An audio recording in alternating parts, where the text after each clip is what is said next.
नमस्कार सरकारी कर्मचारियों एवं मेरे देश के नागरिकों। आप सभी के मन में बार बार प्रश्न उठता है कि एनपीएस क्या है, इसमें हमें कैसे बेनिफिट मिलेगा, जब हम सेवानिवृत्त हो जाएंगे उस समय हमें कितनी पेंशन मिलेगी भी या नहीं मिलेगी, और एक मुश्त कितनी राशि मिलेगी, हमारा कितना पैसा किधर कट रहा है, हम किधर देख सकते हैं, स्टेटमेंट कहाँ से प्राप्त कर सकते हैं। अगर आपके मन में भी ऐसे ही सवाल है तो ये वीडियो बिल्कुल आपके लिए है। इसमें आपको बहुत अच्छी जानकारी मिलने वाली है। अगर आप सब कुछ जानना चाहते हैं तो वीडियो को बिना स्किप किए हुए देखें और बार बार निकाल निकाल के नहीं देखें, कंटिन्यू देखें, क्योंकि प्रत्येक चीज़ एक दूसरे से जुड़ी हुई है दोस्तों। अगर आपको ए समझ में आएगा तभी बी समझ में आएगा, बी समझ में आएगा तब सी समझ में आएगा। अगर आप ए समझ के डायरेक्ट सी या डी पे चले जाओगे तो आपकी कुछ समझ में नहीं आएगा। इसलिए वीडियो में थोड़ा पेशेंस रखें और ध्यान से देखें। सबसे पहले हम बात करते हैं एनपीएस क्या है। एनपीएस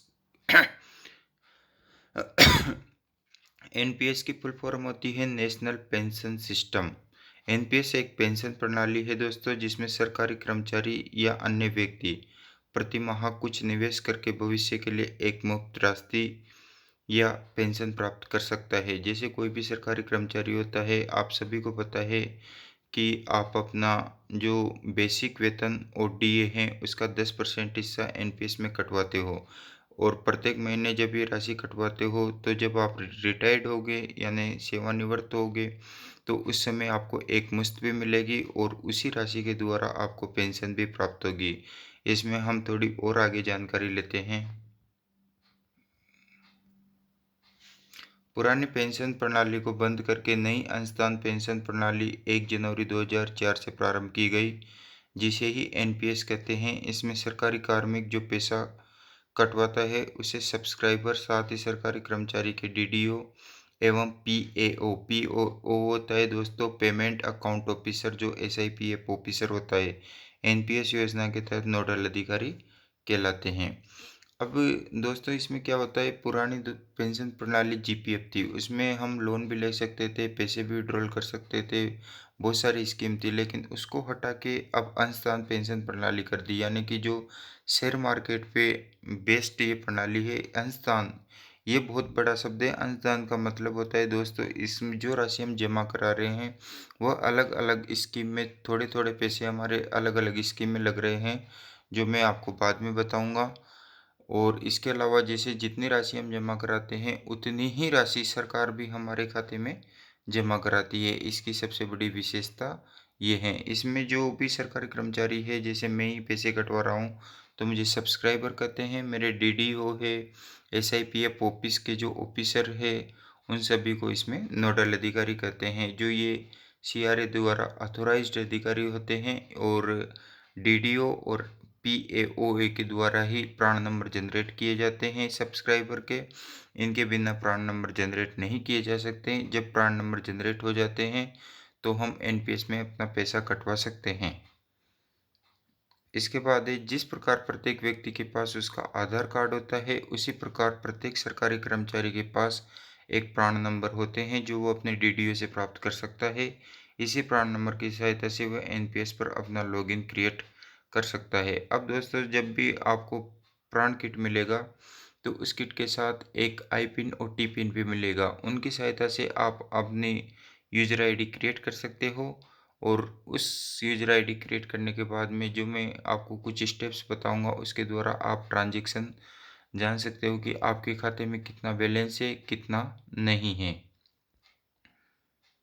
इसके बाद होता है, क्या जीपीएफ की तरह हम एनपीएस से पैसा निकाल सकते हैं। ये क्वेश्चन अधिकतर सरकारी कार्मिकों के दिमाग में होता है दोस्तों, कि जैसे जीपीएफ से कोई भी व्यक्ति पैसा निकाल सकता है तो एनपीएस से भी हम पैसा निकाल सकते हैं क्या। बिल्कुल आप एनपीएस से पैसा निकाल सकते हो, लेकिन उसकी कुछ शर्तें होती है। पहले जीवन में केवल 3 बार पैसा निकाल सकते हो। यानी पहली शर्त ये है कि अगर आप जैसे सरकारी सेवा में आते हो तब से लेकर आप जब तक रिटायर्ड नहीं होते या सरकारी नौकरी से इस्तीफा नहीं देते थे, इसके बीच में केवल 3 ही बार आप विड्रॉल कर सकते हो, 3 बार से ज़्यादा नहीं कर सकते हो। दूसरी शर्त ये है, हम केवल अपने द्वारा जमा कराई गई राशि का केवल 25% हिस्सा ही निकाल सकते हैं। यानी मैंने आपको पहले भी बताया है कि जो राशि हम जमा कराते हैं उतनी राशि सरकार भी जमा कराती है। लेकिन जब हम विथड्रॉ करते हैं तो हम जो राशि जमा कराते हैं केवल उसी का 25% हिस्सा निकाल सकते हैं। इसको मैं अगले एग्जाम्पल में देके समझाऊंगा आपको। इसमें सरकार द्वारा दिया जा रहा प्रति माह का कंट्रीब्यूशन सम्मिलित नहीं होगा एवं तृतीय जो शर्त है वो है आप एनपीएस की सुविधा के 3 साल बाद पैसा निकालने में सक्षम हो सकते हो, इससे पूर्व नहीं। यानी एनपीएस सिस्टम में जब आपको आए हुए 3 साल हो जाते हैं यानी 3 साल से अधिक का समय हो जाता है पैसे कटवाते हुए, उसी के बाद आप विथड्रॉ कर सकते हैं। इसको मैं देखो एक उदाहरण से समझाता हूँ। जैसे एक्स कोई सरकारी कर्मचारी है, उसकी नियुक्ति 2007 में होती हो और वो प्रतिमाह 5,000 जमा कराता है। तो 2010 में 3 साल पूरे करने के बाद विथड्रॉल एलिजिबल होता है। इसके पश्चात यदि 2016 में विथड्रॉल करना चाहता है तो उसको 2007 में वो लगा था, 16 में विथड्रॉल करना चाहता है, 10 साल हो गए। तो 3 साल की अवधि उसने पूरी कर ली। अब 5,000 रुपये के हिसाब से अगर वो पैसे कटवा रहा है दोस्तों, तो उसके सालाना 60,000 हो गए, 10 साल में उसके 6 लाख रुपए हो गए। 6 लाख उसके हो गए, 6 लाख सरकार जमा कराती है, तो उसके जो ट्रांजैक्शन खाता होगा उसमें 12 लाख रुपए टोटल राशि दिखाई देगी। लेकिन वो जो उसको विड्रॉल करना चाहेगा तो केवल उसके 6 लाख काम आएँगे, उसके 6 लाख में से भी केवल 25% राशि काम आएगी।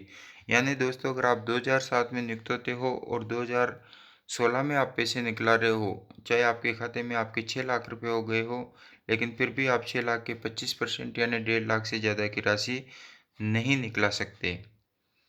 इसके बाद है एनपीएस से लोन ले सकते हैं। जीपीएफ से बहुत सारे लोग, बहुत सारे सरकारी कर्मचारी अपने बच्चों की शादी या होम लोन के हिसाब से या किसी भी तरह से किसी भी अन्य पर्पज़ से लोन ले लेते हैं। लेकिन आप एनपीएस से लोन नहीं ले सकते हो। आप केवल कुछ अमाउंट इसमें से निकला सकते हो, वो भी 25% जो मैंने पहले ही बताया है। इसके अलावा आप इसमें से लोन ले की कोई सुविधा नहीं है, केवल आप अमाउंट निकला सकते हो। क्या एनपीएस में रिटर्न की गारंटी है? मैंने पहले ही बताया है कि एनपीएस एक शेयर मार्केट बेस्ड पेंशन प्रणाली है। इसमें रिटर्न की कोई गारंटी नहीं दोस्तों। देखिए, इस लाइन को बहुत ध्यान से समझिए। एनपीएस में निवेश रिटर्न की कोई गारंटी नहीं है। पेंशन निधि विनियामक और विकास प्राधिकरण पीएफआरडीए एनपीएस हेतु यामक संस्था के मौजूदा दिशा निर्देशों के अनुसार पेंशन हेतु सरकारी कर्मचारी के अंशदान को 3 पेंशन निधियों अर्थात pension fund limited, SBI pension fund private limited और यूटीआई रिटायरमेंट सॉल्यूशन लिमिटेड द्वारा निर्देशित दिशा निर्देशों के अनुसार निवेशित किया जाता है। एनपीएस के तहत रिटर्न पूरी तरह से बाजार पर आधारित है।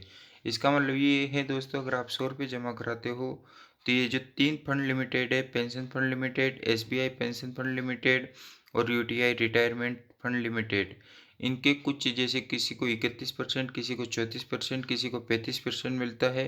उनमें पैसा आपका निवेश हो जाता है। 100 रुपये आपने दिए, 31 रुपये पेंशन फंड को मिल गए, 35 रुपये एसबीआई को मिल गए, यूटीआई को 34 रुपये मिल गए मान लीजिए। अब ये सब कुछ शेयर मार्केट में पैसा लगा हुआ है। अब हो सकता है जब आप 55 साल के हो तब तक आपको बहुत अच्छी ग्रोथ मिल गई हो, लेकिन लास्ट के 5 साल में ग्रोथ बिल्कुल डाउन चली गई हो और आप जितना पैसा इन्वेस्ट कर रहे हो उससे भी नीचे आप आ गए हो। तो बिल्कुल ये शेयर मार्केट का खेल है और लक का खेल है। आपका पैसा बढ़ भी सकता है और घट भी सकता है। सरकारी कार्मिक एनपीएस से कब निकास प्राप्त कर सकता है? अब एनपीएस से कब निकास प्राप्त कर सकता है? इसमें 3 शर्तें होती है। जो वो विड्रॉल वाला मैटर अलग है। इसके अलावा जो आपकी पूरी राशि होती है उसको कब वो विड्रॉ कर सकता है, इसमें 3 सामान्य शर्तें। सामान्य अधिवर्षिता पर। अधिवार्षिता का मतलब होता है दोस्तों 60 साल की जब उम्र हो जाती है और आदमी रिटायरमेंट होता है उस समय दोस्तों, जैसे आपके 100 रुपये पूरे इसमें जमा है तो आप ज़्यादा से ज़्यादा 60 रुपये निकाल सकते हो। और 60 रुपये निकालने के बाद जो आपकी 40 रुपये की राशि बचती है उसमें से जितने भी 40 रुपये हैं, तो आप जितने भी माह के लिए पेंशन चाहते हो उस हिसाब से आपकी प्रति माह पेंशन दे दी जाती है। इसका कैलकुलेशन मैं अभी करके बताऊंगा थोड़ी देर में। 5 लाख, और अगर आपकी राशि, जैसे आप रिटायर्ड हो रहे हो और आपके एनपीएस अकाउंट में 5 लाख रुपए से कम की राशि है, तो ये मान के चलिए दोस्तों कि आप 5 लाख रुपए पूरे विथड्रॉ कर सकते हो, लेकिन 5 लाख से अगर अधिक राशि है, ज़्यादा राशि है, तो आप पूरे विथड्रॉ नहीं कर सकते। उसका केवल 60% तक इस साल विथड्रॉ कर सकते हो, यानी आपके खाते में सपोज़ करिए 1 करोड़ रुपए आए, तो 60% के हिसाब से आप 60 लाख रुपए विथड्रॉ कर सकते हो। अब जो बची 40 लाख रुपए की राशि है, वो एन्युइटी में काम आती है। एन्युइटी का मतलब होता है वार्षिकी। वार्षिकी का मतलब होता है दोस्तों, जो संस्था आपको पेंशन देगी, यानी पेंशन अब जो 40 लाख रुपए बचे हैं, उसका अब कितना पेंशन बनेगा, वो निर्धारित करेगी वार्षिकी संस्था। अब 40 लाख का अगर आप 40 साल के लिए पेंशन चाहते हो, तो ये मान के चलिए दोस्तों कि आपके 6-7 हज़ार रुपए की पेंशन बन जाएगी, इससे ज़्यादा नहीं बंधेगी।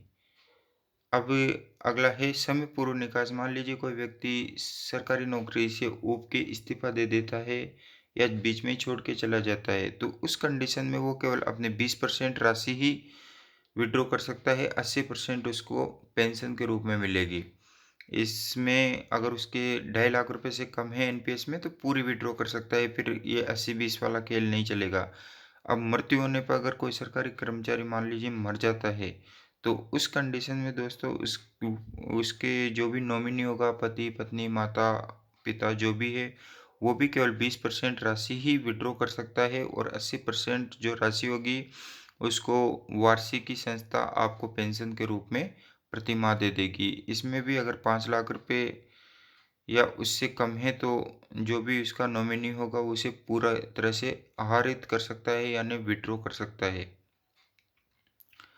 इसमें बहुत सारी संस्थाएँ काम करती है दोस्तों। सबसे बड़ी संस्था है PFRDA, pension fund regulatory and development authority. Bharat में पेंशन फंड्स के लिए बनाई गई नियामक संस्था है। जितना भी पेंशन फंड से जितना भी सारा कुछ रूपरेखा तैयार करते हैं, जितने भी नियम कायदे बनाते हैं, जितनी भी अथॉरिटी काम करती है पेंशन से रिलेटेड, इन सबको कंट्रोलिंग का कार्य पीएफआरडीए के द्वारा किया जाता है।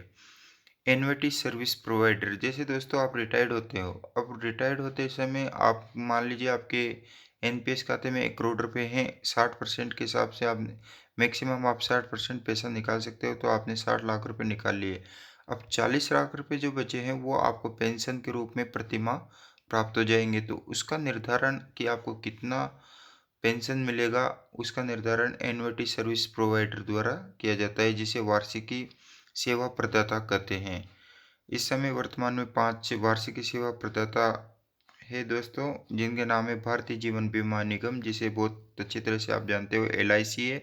एक SBI life insurance company limited है।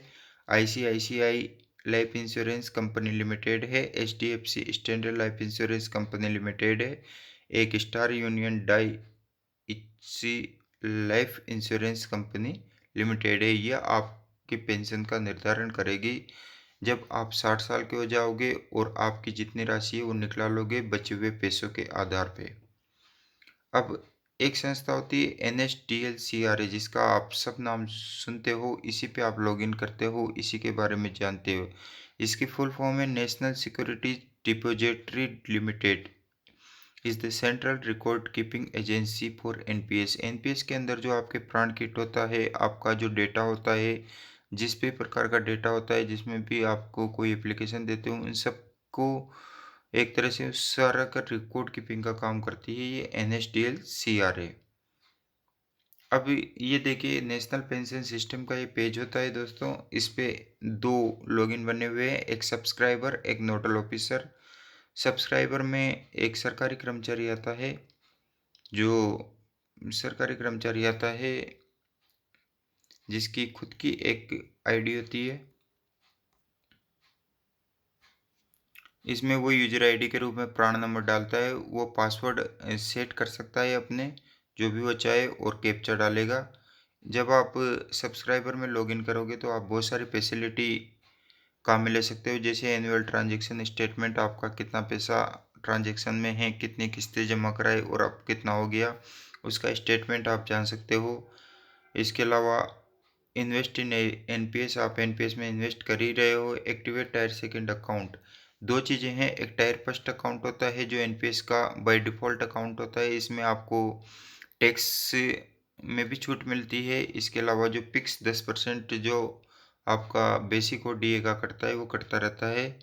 इसके अलावा अगर आपके पास और ज़्यादा पैसा है और आप इन्वेस्ट करना चाहते हो तो टायर सेकंड अकाउंट खुलवाइए। ये बिल्कुल करंट खाते की तरह होता है, जिसमें आप कभी भी पैसा डाल सकते हो और कभी भी निकला सकते हो। एक चीज़ होती है fat CA compliance. Fat CA compliance दोस्तों ये होती है कि आप यूएस के निवासी हो या नहीं हो। एन्युटी कोड का मतलब होता है कि आप एक मुश्त राशि के बाद में जो पैसा बचता है, तो आपकी कितनी पेंशन बनती है, इसका कैलकुलेशन भी आप कर सकते हो। ग्रीवेंस इंक्वायरी स्टेटस, अगर आपको किसी भी प्रकार की शिकायत है, इंक्वायरी चाहिए, तो उसका स्टेटस भी आप जान सकते हो। इसके अलावा आप फोटो, साइन, ईमेल आईडी कुछ भी चेंज कर सकते हो। अब देखिए, जब आप लॉगिन कर लोगे तो इस प्रकार का पेज खुलेगा। इसमें आएगा डेमोग्राफिक चेंज, जिसमें आप register update email ID mobile number, यानी आपकी जो ईमेल आईडी और मोबाइल नंबर है उसको रजिस्टर या अपडेट कर सकते हो। आप पैन कार्ड के लिए दोबारा रिक्वेस्ट कर सकते हो। पेड से सेल्फ डिग्री सर्टिफिकेशन भी आप डायरेक्ट दे सकते हो दोस्तों। इसके अलावा आप जो भी पर्सनल डिटेल है वो इसमें अपडेट कर सकते हो। अगर आपका प्राण किट खो गया है तो आप दोबारा से इससे ई प्राण डाउनलोड करिए, और जो भी जहाँ पर भी जिस भी दुकान पे पीवीसी शीट उपलब्ध हो वहाँ पे नया प्राण आप प्रिंट करवा सकते हो, जो बिल्कुल ओरिजिनल की तरह वैलिड डॉक्यूमेंट है। इसमें एक चीज़ आती है ग्रीवेंस। ग्रीवेंस में आप ग्रीवेंस लॉन्च कर सकते हो। लॉन्च करने के बाद में उसका स्टेटस जान सकते हो। एक होता है इन्वेस्टमेंट समरी। इसमें दो तरह के इन्वेस्टमेंट समरी निकलती है। एक होता है ट्रांजैक्शन स्टेटमेंट, एक होल्डिंग स्टेटमेंट।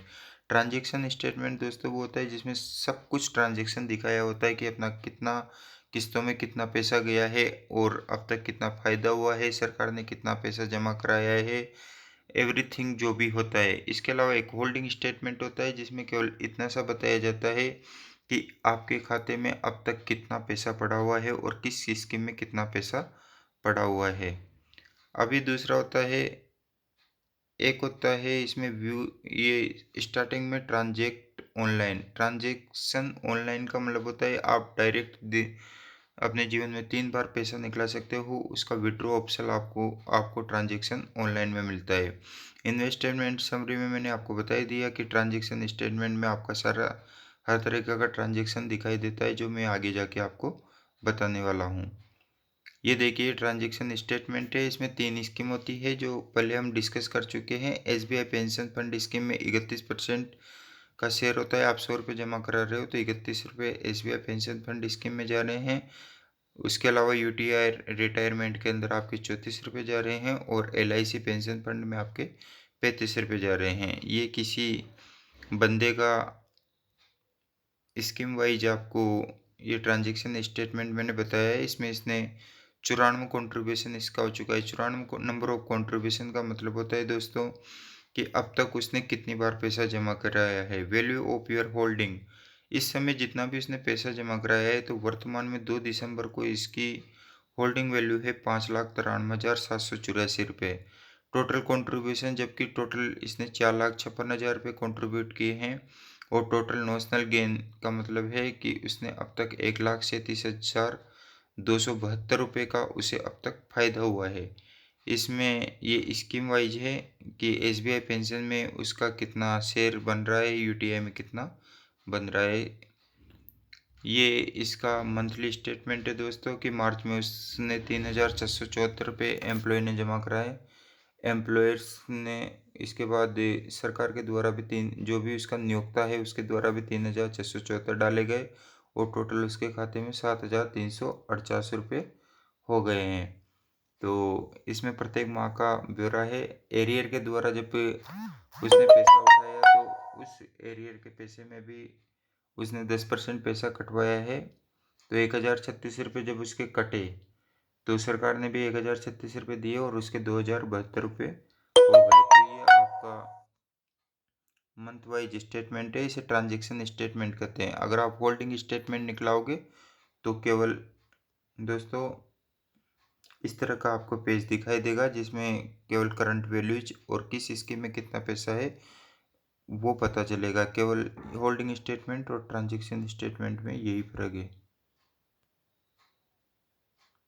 अब यदि आपके मन में कोई भी सवाल हो तो आप मुझे कमेंट बॉक्स में पूछ सकते हो। हेम्पू सॉल्यूशन के द्वारा आपको हर तरह के सॉल्यूशन उपलब्ध करवाई जाएंगे। अगर आपको मेरी वीडियो पसंद आए तो चैनल को सब्सक्राइब करें, लाइक करें, कमेंट करें और दोस्तों को शेयर करें। हेम्पू एक्सपर्ट एडवाइस मेरे चैनल का नाम है। तो जो भी आपके मन में डाउट हो मुझसे पूछ सकते हो। Thanks for watching my video.